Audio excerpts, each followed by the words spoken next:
Hi, I'm Kim. You're watching Kim Wilson TV.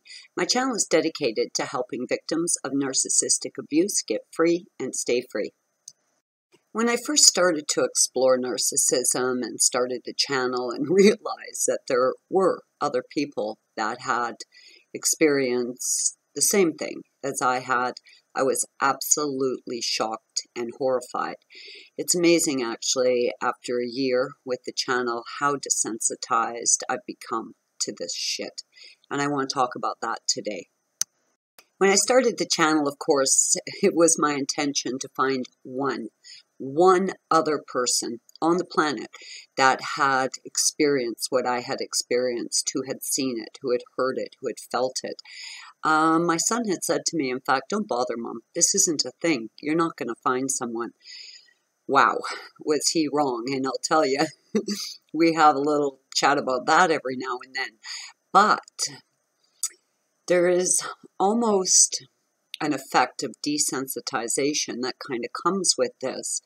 When I was with Trevor, I had this feeling, this bizarre feeling that there was something almost robotic about his abuse.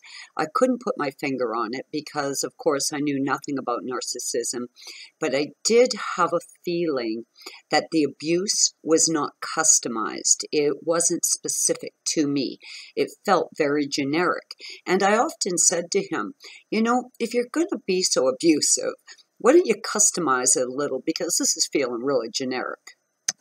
I guess somewhere in the back of my mind, though I had become accustomed to the abuse, as an individual, I guess I kind of expected the abuse to be unique to me.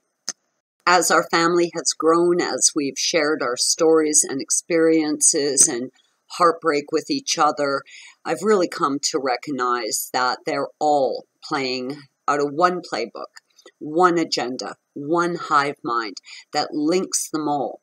And initially, I was rocked to my core to discover this.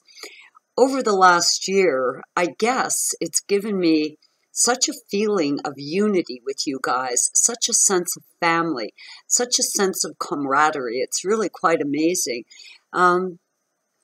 I guess it's saddening in a way to know there's so many of us, but with that also has been this great joy that we're finding each other, that we're coming together, that we're stepping out of the abuse and really forming a collective of people who just get it, of people who were jarred awake from the experience.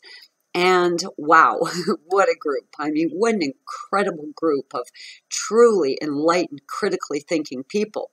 There's no doubt in my mind why we were targeted. Absolutely no doubt. There is one aspect of the abuse, however, that has become so common, that so frequently shows up in my email inbox. I'm not at all shocked anymore. And I will tell you, the first time I received an email like this, I almost hit the floor. I couldn't believe it. I could not believe the nerve, the audacity, the cruelty of these horrible, disgusting creatures, that they could inflict this type of harm on another human being. But it has become so common now, I almost expect it. So what is this absolutely mind-blowing, disgusting, filthy form of abuse? Well, it starts like this. A woman finds herself absolutely love-bombed, taken hostage, madly in love with a narcissist, finding herself pregnant, overcome with joy, madly in love with her partner, so happy about her new baby, only to discover she has an STD now, and at least one or more members of the narc harem are also pregnant. The first time I received one of these soul-wrenching emails from one of our friends here at the channel, I almost hit the floor. I could barely breathe. I could not believe that anyone had the ability to inflict that type of horror, an absolute horror movie, on another human being. Couldn't get my head around it until the next email, and then the next email, and the next email, and each and every one of them reading the exact same. During what should be one of the happiest times of your life, and I've got 5 children whom I love beyond what words could express.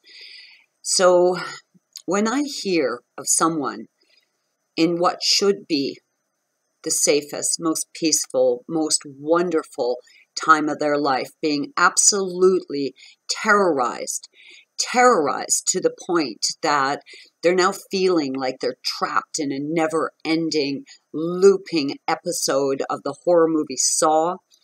Oh my God, I can't tell you. But sadly, now when I get these emails and they start with, I found myself pregnant, oh my God, I know exactly what's coming, and over and over and over again. I got an STD. He lied. He accused me of contracting the STD. I found out at least in one case, 2 members of the narc harem were also pregnant. When you consider the horrendous abuse we've all experienced, the terror, the fear, the shame, the humiliation, the feeling that you've been gutted, absolutely gutted, and had your soul pulled through your fucking nose. When you consider all of that, my God, could you imagine adding that to the mix? In addition to what I saw pouring off at Trevor, which absolutely appeared to be demonic possession, it's emails like this that really make me believe that we are dealing with something subhuman, something filthy, something that crawled from the depths of hell. I don't know what to say. I really don't. I think we'd all agree that the narcissist will wait till we are down, till a dog dies or our mother's sick or something horrible happens to us to really lay a whooping on us. But in addition to them accelerating the abuse during times when we're down, clearly they're willing to steal, to rob, to beat out of us any moment of happiness, because truly the birth of a child should be the happiest time of your life. This time during your pregnancy, you should be feeling so loved, so nurtured, so cared for. And for this to happen, I truly don't have words. They will weaponize our sad times against us. They will clearly weaponize what should be the happiest times of our life against us. So if you're having any thoughts about leaving your narcissist, if you're wondering if there's any way to make it work, I'm going to say no. I'm absolutely going to say no. And every minute you stay with this thing, this creature, this absolute demon-possessed meat suit from hell, you are sacrificing another moment of your very, very precious time here on planet Earth. It's one thing that these things are willing to inflict this type of torture on someone who loves them, but it's as if they don't even realize that the baby, the unborn baby, their own child, is experiencing the same levels of stress, anxiety, panic, terror. They're absolutely deplorable. I've received emails like this so many times, I can't even say I'm feeling empathy or sadness or compassion anymore. I'm feeling enraged. I'm feeling so angry. I just want to kick narc balls. I just want to kick narc balls. I want to stomp on narc balls. I've had this almost transformation from compassion to utter rage. Those emails used to break my heart, used to make me cry. Now I feel nothing but absolute rage and hatred. Something has to be done to stop this abuse. Something really has to be done about this soul-crushing form of abuse. I'm Kim. You're watching Kim Wilson TV. I hope you guys are having a great narc-free day.